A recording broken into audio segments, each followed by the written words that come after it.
Bonjour fragrance lover, welcome back to my channel.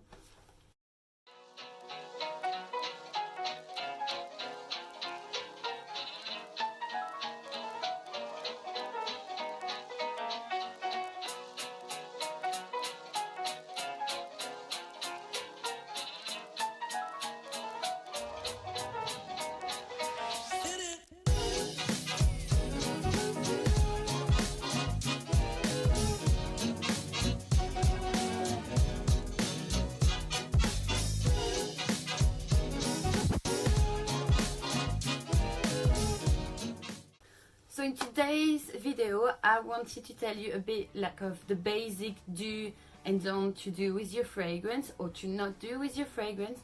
This is something I might carry on, but a bit more detail and like maybe like different things to talk about. But if you want me to carry on this like do's and don't for fragrance, please let me know because I will be happy to do so. But let's start. So my first don't and something sorry if you do it, absolutely hate when I see it, it's rubbing your fragrance. Absolutely no. When I see like people like spraying like this and suddenly doing that, I'm like, no. Basically what you do is you break the composition, especially the top notes of your fragrance. So it means it will accentuate them very much quicker, so your perfume will evaporate quicker, so it's not gonna last on your skin. So then after that you can't complain about the longevity really. So that would be my first don't, so I hope you don't do that, but yeah. My second don't will be don't spray your fragrance like a mist. I've seen that on many movies, and I've seen a lot of ladies telling me that you need to spray in your hair and walking to have like a good mist, and it will be like perfect spray. But that's actually not good because first of all you're wasting your product, second you don't target when you spray it. I will explain to you that after, but yeah, it doesn't do anything correct. And also you spray mainly on your head and on your face and on your hair, so your face cannot receive any fragrance because it's going to damage it, and also your hair is going to be damaged as well, and it might stain your jewelry, it might stain your clothes, so don't do that. My third don't will be don't buy a full size before trying your fragrance on the skin. This is probably like common sense for everyone. Well, I'm not the best to tell that because sometimes I'm doing blind buy and I buy like full size bottle because I've smelled it and I'm like, oh that's amazing, and I buy it, and then suddenly like when I spray it on my skin I'm like, oh wow, it doesn't develop how I want it to be, because the first thing you will smell in the shop will be the top notes, but you give it like a few more 20 minutes and then suddenly develop to something like much more woodier, because this is the trail and this is what's gonna last longer. So I would say, yeah, always give it a first shot and then come back if you really liked it. You at least you will not be disappointed. I'm really such a bad example to do that because I've done it so long, so many times, but yeah, most of the time I'm not disappointed. But one of the fragrance I was sad about, to tell you that, it was even though I love it and I still love it, it's called Jo Malone Jasmine Sambac and Marigold. I bought it because I was like, I love it, so I bought it directly and I still love it, you know. It's beautiful, it's really beautiful, it smells sunny, you know, that holidays and jasmine. If you love jasmine, you love that. But on me, and I'm not saying on everyone, it doesn't stay at all. So the best thing I've tried is like spray it on my scarf, and this is the best thing I can smell it. Otherwise, like after a few minutes I can't smell it anymore, so I should have tried it before. Then my fourth don't will be very common sense again, but not for everyone. It would be don't wear the same fragrance through the whole year. If you're in this channel, you're probably passionate about fragrance, so I'm sure that you have a few for each season. But yeah, it's something that is really important, because sometimes you have like people saying to you, oh, why my fragrance, I love my fragrance but I can't smell it anymore on me. And I'm like, yeah, of course, because if you're just wearing this fragrance all the time, like your body gets used to, and then your sense of smell will be like, oh, I don't have to smell that anymore because I know this smell and I do like it and it's not gonna attack me. That's basically our first instinct. That's how it works. So yeah, you need to change through the seasons, through the day, and yeah, you need to choose like carefully also your fragrance, because you're gonna create emotion and memories through it. Like for example, I'm gonna go to a holidays in Italy and I'm gonna wear Neroli Portofino from Tom Ford because I feel that vibe, and every time I would re-smell it again, I will smell about my holidays. So you need to really think of what you're gonna wear, because it's important. It does. Then my 5 don't is for men. I see a lot of men taking their EDT or their EDP, spraying on their hand and do that, and I'm like, did you think your perfume was an aftershave? No. It's a confusion that is usually sometimes done, like in stores.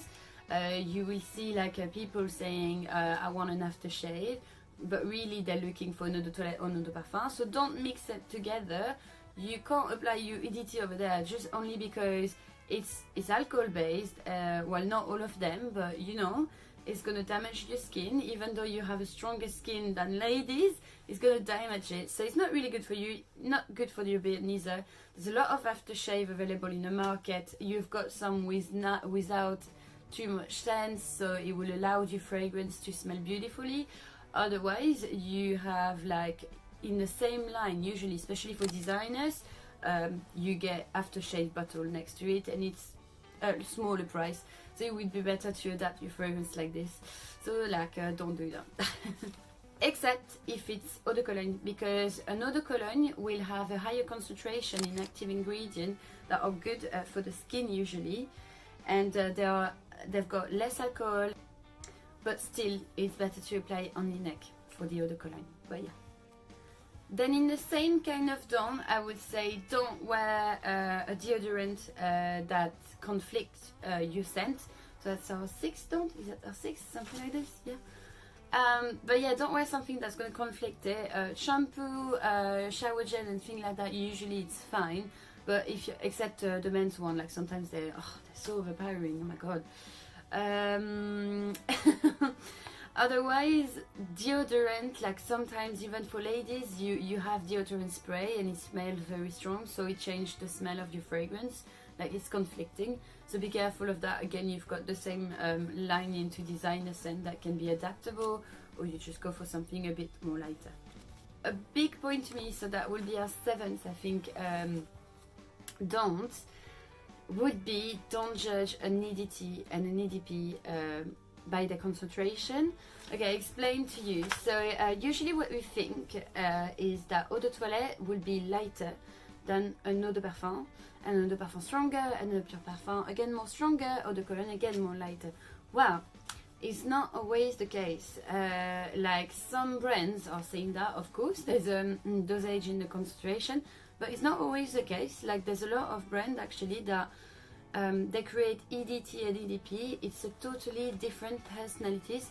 So if you don't try both, you're missing something really, because usually EDT's got a playful personalities with a lot of like fruitiness to it, and it's nice, you know, for summer, or even like if you're that kind of personality, a bit more, I don't know, joyful, spontaneous, things like that, you might like more on EDT.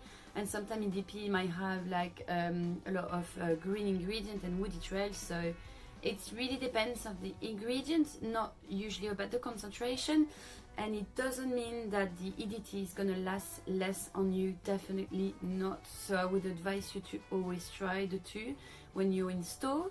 Like I give you an example for me, the Coco Eau de Toilette from Chanel stays much more longer than the eau de parfum. It's not because some other people have been telling me like the contrary, you know, but on me it does work much more. Like as well, Philosophicos from Diptyque, the EDP lasts less longer on me than the EDT. I don't know why. So really like have a try before, and you will see. And I always think that the EDT had a really nice fruitiness to it. So with the fig, you know.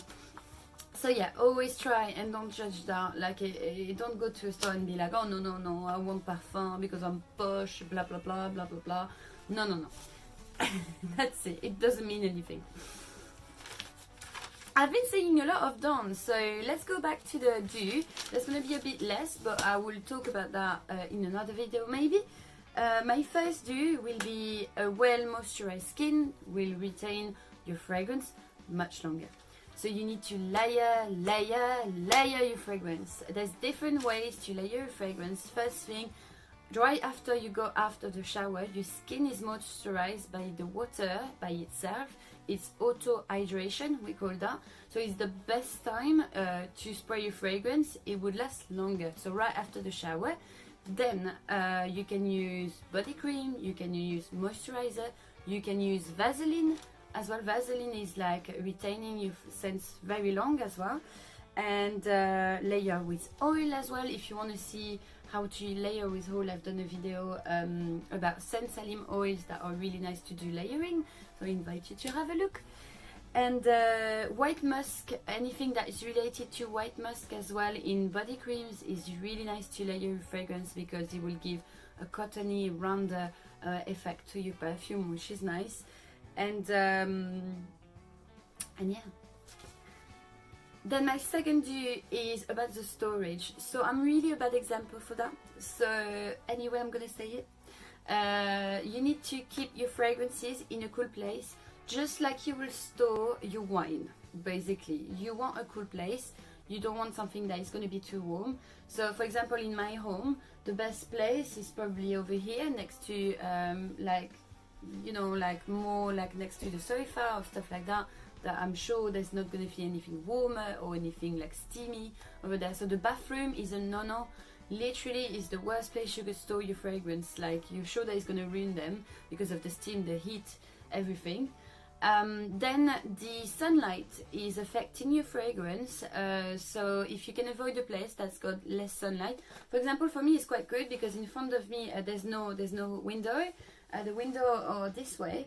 And I've got a little section here to hide the fragrance, so it's okay, they don't have so much light. But you know, sometimes to see if your fragrance are affected by the way you've been disposed them, check the color and check the color when you first buy them. If the color change, it means that your storage is not good, or your fragrance is going wrong. So be careful. I would say the scent is gonna smell a little bit, but I wouldn't say you shouldn't apply them after, because I do, so you know why not. But yeah, it's gonna affect them. Then again, my other do will be to spray on your pulse point. So pulse point will be the wrist, it will be behind the neck. It will be the ankles, the knees, it will be the elbow, for example, the décolleté for the ladies. Basically everywhere that the heat is concentrated. A pulse point is basically you've got a lot of veins and vessels here, and this is related to the heart, so there's a lot of like effluxion of blood over there. So it means that the fragrance is going to radiate even more with the heat. So that's where you should spray your fragrance. If you want to keep your fragrance longer, target, be strategic, target where you spray them. And that's it. And that's it for me for today. So I hope you did like it. I think these are pretty basic do and don't that a lot of people knows already. I've got a lot in my bag to explain to you again, so if you want me to do more of that, I think it's quite like nice and informative. I will definitely. If you have any ideas of video again, feel free to message me on Instagram. You've got my Instagram just there. And anything you want me to review, I'm happy to hear as well. Yeah, that's it. Please subscribe to the video, like the video if you did like it. And I will see you soon. Bye bye, fragrance lover.